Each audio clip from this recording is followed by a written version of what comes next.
একটা গল্প দিয়ে শুরু করি। এক কৃষকের একটা আম বাগান ছিল।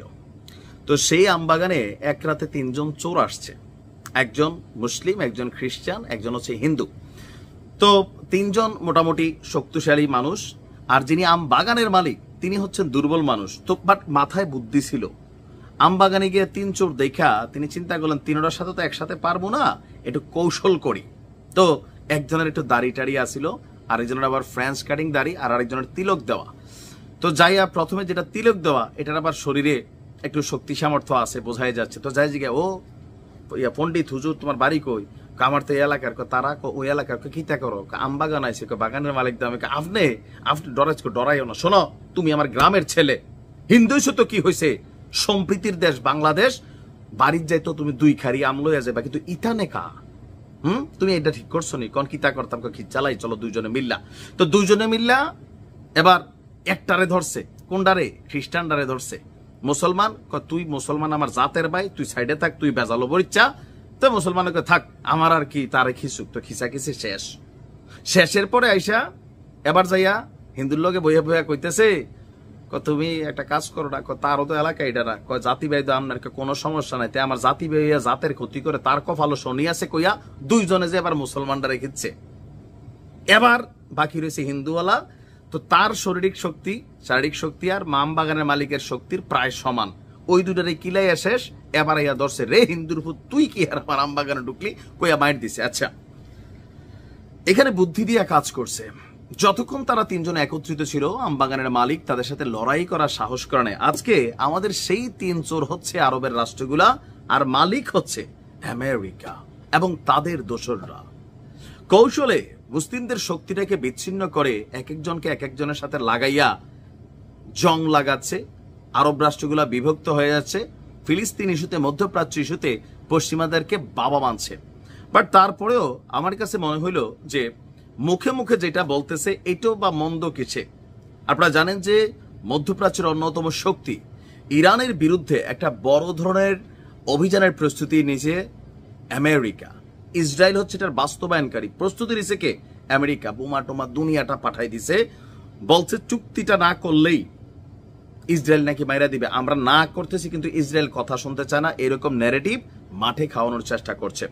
এখন আমেরিকার এই বিষয়গুলা আমাদের আরবি ভাইরা বোঝে। কোথাও না কোথাও দিন শেষে তারা ওই যে গল্পের প্রথমে যেমন আলাদা আলাদা হইয়া মাইর খাইছে, মাইর খাওয়ার পরে কিছুটা সম্ভবত সুবুদ্ধি হয়েছে। বলতেছে, দেখেন এইসব গাল গল্প বাদ দেন।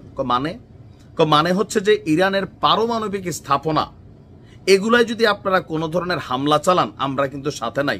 এখন আমেরিকা চাচ্ছে কি, ওই যে গল্পের প্রথমের মতন 2 জনের সাথে রেখা আর বাকি একজনের ধোলাই করতো। ধোলাইটার টার্গেট কে? ইরান। দর্শক, এই মুহূর্তে ইরানের সাথে লম্বা চূড়া একটা শত্রুতা ছিল সৌদি আরবের। আপনারা জানেন ইয়েমেন সহ অনেক কিছু নিয়ে একটা দূরত্ব হয়ে গেছিল, ইরাক সিরিয়া বিভক্ত আরব রাষ্ট্রগুলো।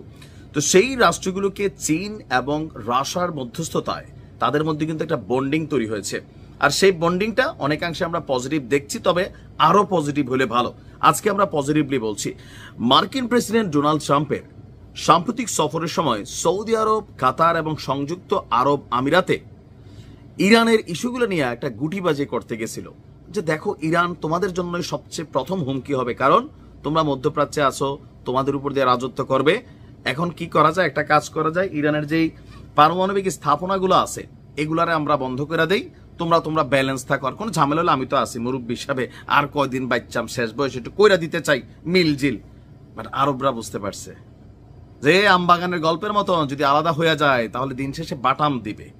এখন ইসরায়েলের যে অভিযানের একটা খবর মার্কিন গোয়েন্দা মাধ্যম, টেলিভিশনে, আন্তর্জাতিক অঙ্গনে এই মুহূর্তে তোলপাড়, সেইটা সম্পর্কে সরাসরি বিরোধিতা করেছে আমাদের 3 জায়ান্ট আরব রাষ্ট্র সৌদি আরব, কাতার এবং সংযুক্ত আরব আমিরাত। আমি ধন্যবাদ দিই, এই যে দিন শেষে হলেও এগুলা একটু একটু করে বুঝতে শিখছে আরবিরা। সান্ডা বাট আস্তে আস্তে আবার পান্ডাও হচ্ছে।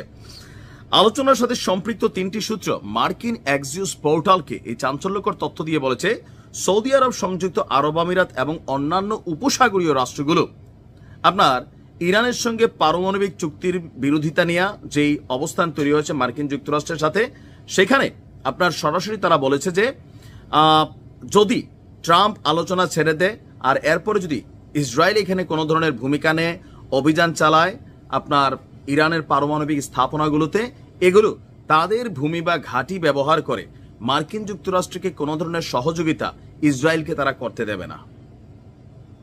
খুবই সুন্দর সিদ্ধান্ত, কারণ আমেরিকা ওইখান থেকে বসে ইরানের সাথে লড়াই করবে না, লাগাই দিয়ে রাখছে ইসরায়েল রে। আর ইসরায়েল যদি এইগুলা করতে যায় তাহলে এই আরব ভূখণ্ডের আকাশ সীমাগুলা ব্যবহার করতে হবে।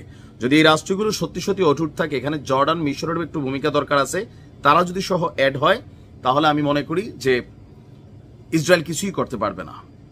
ইরানের জন্য এই মুহূর্তে বরপুত্র হয়ে দাঁড়িয়েছে এই তিনটি রাষ্ট্র। আশা করি বাকিরও একজোট হবে। ভালো থাকুন, আসসালামু আলাইকুম।